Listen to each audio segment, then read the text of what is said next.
are not graded on GPA. They're graded and measured in what Dr. Martin Luther King Jr. described as the content of our character. How will we respond when success tempts arrogance? How will we endure when failure whispers finality? And how will we lead when convenience collides with conviction?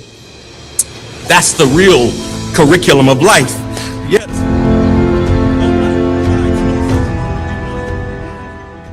It is now my great pleasure to introduce Andre Joel Anthony, AJ Anthony, your student commencement speaker.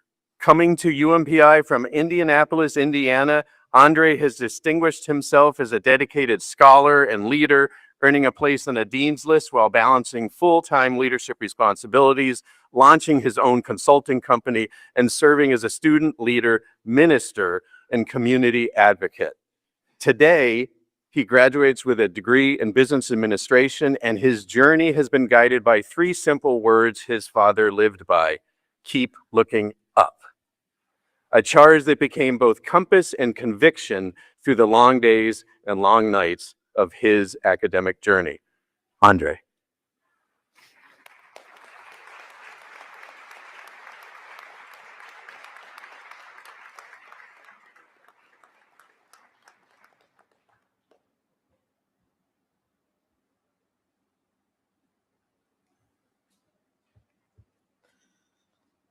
We almost there, y'all. We almost there.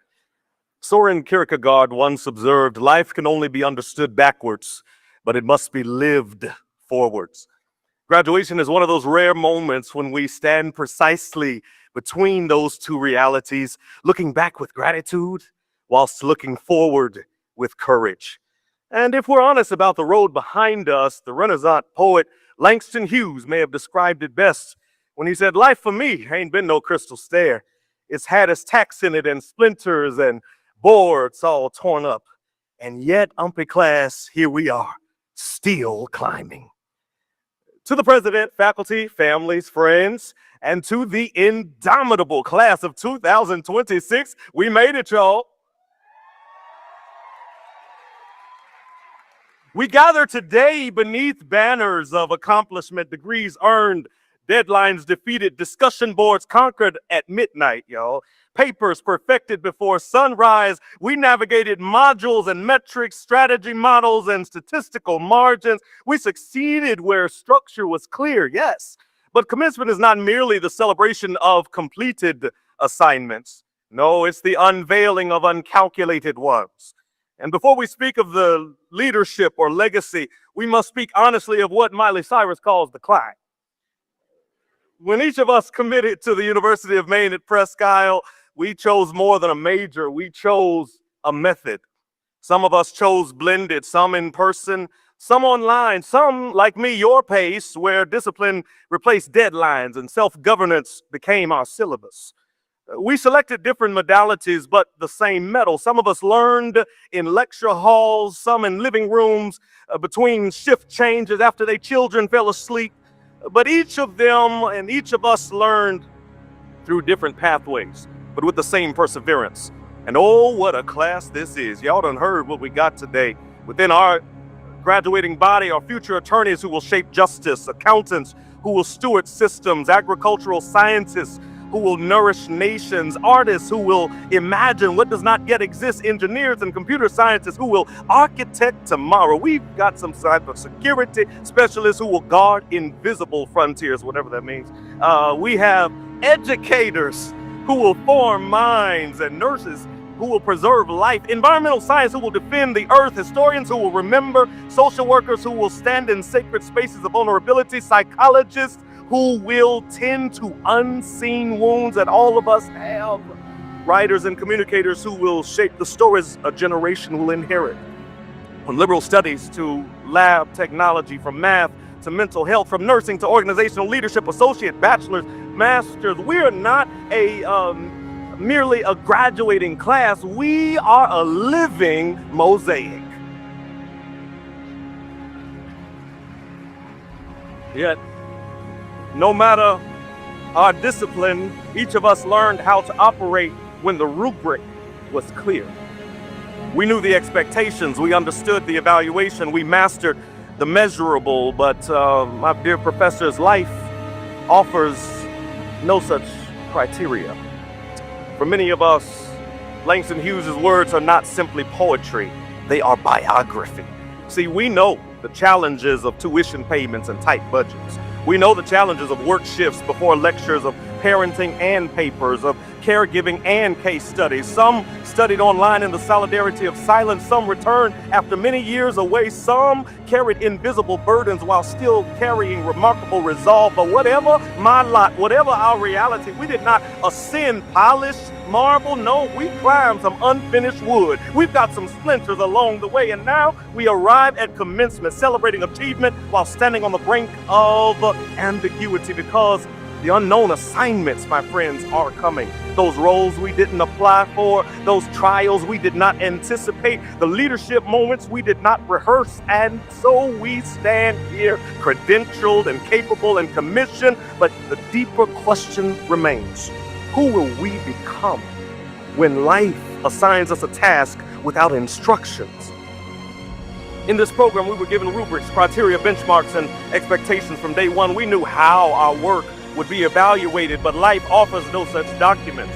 See, there will be seasons when clarity evaporates and when effort does not equal our outcome. There will be seasons when integrity costs more than compromise, when leadership requires courage long before it receives applause. See, we studied strategy, but we'll soon face sacrifice. We analyze systems, but we'll be tested in solitude, because the unknown assignments of life are not graded on GPA. They're graded and measured in what Dr. Martin Luther King Jr. described as the content of our character. How would we respond when success tempts arrogance? How will we endure when failure whispers finality? And how will we lead when convenience collides with conviction? That's the real curriculum of life. Yet, though life provides no such rubric, it does provide some resolve. See, curiosity is going to be our compass, and courage is going to be our catalyst. Compassion is going to be our currency. Discipline will be our daily devotion. And faith, oh, faith in purpose, providence, and possibility will steady our steps when uncertainty dissolves. When certainty dissolves. Class of 2026, the world we enter is complex and competitive, but you know what? It's waiting. It's waiting for us. It's a world that's waiting for leaders who are ethical. It's a world waiting for innovators who are empathetic, for builders who measure success not only in profit, but in impact. It's waiting for professionals who prize principle above popularity. As the milestones of our life, see what I did there? As the milestones of our life gather from lecture halls to long nights, laughter, and loss, they weave themselves together in a tapestry that will one day culminate in our life's final assessment. And so let this be your resolve. Let this be the rhythm beneath your resilience. And I want you to hear what Langston Hughes says again. So boy, don't you turn back. Girl, don't you sit down on the steps because you find it's kind of harder.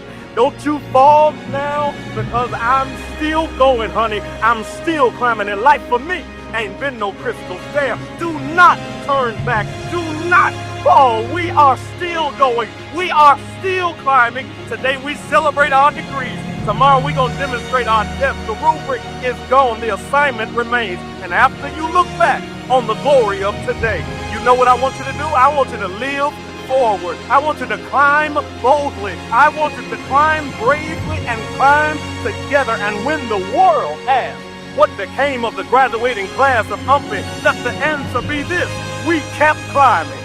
Congratulations, class of 2026. Keep looking up.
All I can say is thank you, AJ.